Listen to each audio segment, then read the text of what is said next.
ইউটিউবে এমন দুইটা ফিচার রয়েছে, যদি আপনি এইগুলো সঠিকভাবে ব্যবহার করেন তাহলে আপনি এইখান থেকে কি পরিমাণ উপকৃত হবেন এই ভিডিওটি না দেখলে আপনি বুঝতে পারবেন না। তো আপনি কি করবেন, প্রথমে চলে আসবেন আপনার ওয়াইটি স্টুডিও থাকবে এইখানে। তো এই জায়গায় চলে আসার পর 1 নম্বর যে ফিচারটা রয়েছে এটা পাওয়ার জন্য এইখান থেকে আপনি দেখতে পাবেন অ্যানালাইটিক্স নামে একটি অপশন কিন্তু এখানে থাকবে। আপনি কি করবেন, এইখান থেকে অ্যানালাইটিক্সে ক্লিক করবেন। এই জায়গায় ক্লিক করার পর আমি প্রথমে বলেছিলাম 1 নম্বর ফিচারটা পাওয়ার জন্য এইখান থেকে দেখতে পাবেন ট্রেন্ড নামে একটি অপশন। আপনি এই ট্রেন্ডের প্রথমে একটা ক্লিক করবেন। তো এই জায়গায় ক্লিক করার পর এখান থেকে নিচে দেখবেন এই যে আপনার রিসেন্ট ভিডিও এবং পাশে একটা অ্যারো চিহ্ন। তো আপনি কি করবেন, এইখান থেকে এই অ্যারো চিহ্ন এইখানে ক্লিক করবেন। যখন আপনি এই জায়গায় ক্লিক করবেন এইখান থেকে আপনি দেখতে পাবেন আপনি যে ক্যাটাগরি ভিডিও দেন আপনার ইউটিউব চ্যানেলে, ঠিক ওই ক্যাটাগরি ভিডিও আপনি এখান থেকে পেয়ে যাবেন। তো এরকম ভিডিও কিন্তু সকলের ওয়াইটি স্টুডিওতে কিন্তু থাকে। তো এইগুলো দেওয়ার মানে কি, এইগুলোতে আপনার কি কি লাভ হবে। তো এই যে ভিডিওগুলো আপনি দেখতে পাবেন সবগুলোই কিন্তু আপনার ক্যাটাগরি অনুযায়ী থাকবে।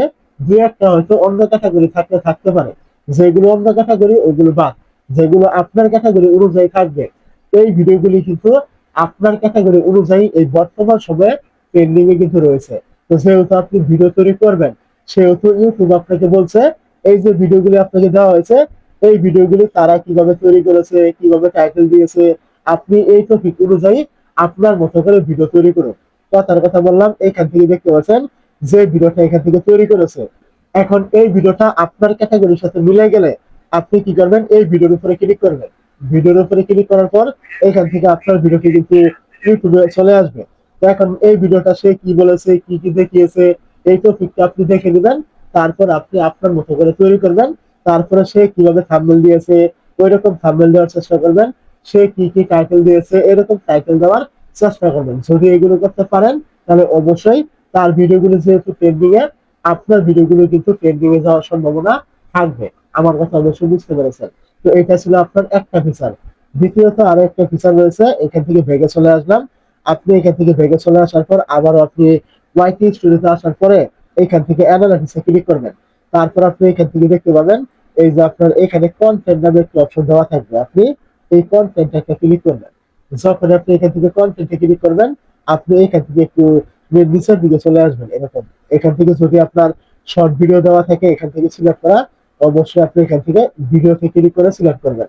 তারপরে এখান থেকে নিচের দিকে চলে আসবে এই যে আপনার অপশনগুলো থাকবে এইগুলোকে আপনি এই দিকে টানবেন। টানার পর এখান থেকে আপনি দেখতে পাবেন ইউটিউব সার্চ টার্মস নামে একটি অপশন, এইখানে ক্লিক করবেন। এইখানে আপনি যখনই ক্লিক করবেন এইখান থেকে দেখতে পাবেন আপনার ক্যাটাগরি অনুযায়ী বেশ কিছু কিওয়ার্ড কিন্তু এখানে দেওয়া হবে। আপনি যে ক্যাটাগরি ভিডিও দেন ওই ক্যাটাগরি অনুযায়ী এখানে আপনাকে কিন্তু কিওয়ার্ড দেওয়া হবে। এই যে কিওয়ার্ড গুলো দেখতে পাচ্ছেন এই প্রত্যেকটা কিওয়ার্ড কিন্তু বর্তমান সময় ইউটিউব টপ সার্চে কিন্তু রয়েছে। এই যে কিওয়ার্ড অনুযায়ী যদি আপনি ভিডিও তৈরি করতে পারেন তাহলে আপনার ভিডিওগুলো কিন্তু ইউটিউব সার্চে কিন্তু র্যাঙ্ক করবে। যেমন এখান থেকে বলা হয়েছে ফেসবুক পেজ কিভাবে সেট আপ করবো, ফেসবুক পেজ ভিউ বাড়ানোর উপায়, ফেসবুক পেজ তৈরি করার উপায়, এরকম অনেক কিওয়ার্ড এখানে রয়েছে। এই প্রত্যেকটা কিওয়ার্ডই কিন্তু এক একটা টপিক যেগুলো লিখে ইউটিউবে সার্চ করছে। আপনার ক্যাটাগরি অনুযায়ী যে রকম টপিক আপনি এখান থেকে পাবেন ওই রকম টপিক নিয়ে আপনি ভিডিও তৈরি করার চেষ্টা করবেন, তাহলে অবশ্যই আপনার ভিডিওগুলি সার্চে কিন্তু র্যাঙ্ক করবে। যেহেতু এই কিওয়ার্ড গুলো লিখে অলরেডি সার্চ করা হচ্ছে, আপনি এই টাইপের ভিডিও তৈরি করলে আপনার ভিডিওগুলো কিন্তু র্যাঙ্কে যাবে। তো অবশ্যই আমার কথাগুলো আপনি বুঝতে পেরেছেন। যদি এই দুইটা ফিচার আপনি সঠিক ব্যবহার করতে পারেন আপনার চ্যানেলে, অবশ্যই আপনি এখান থেকে উপকৃত হবেন।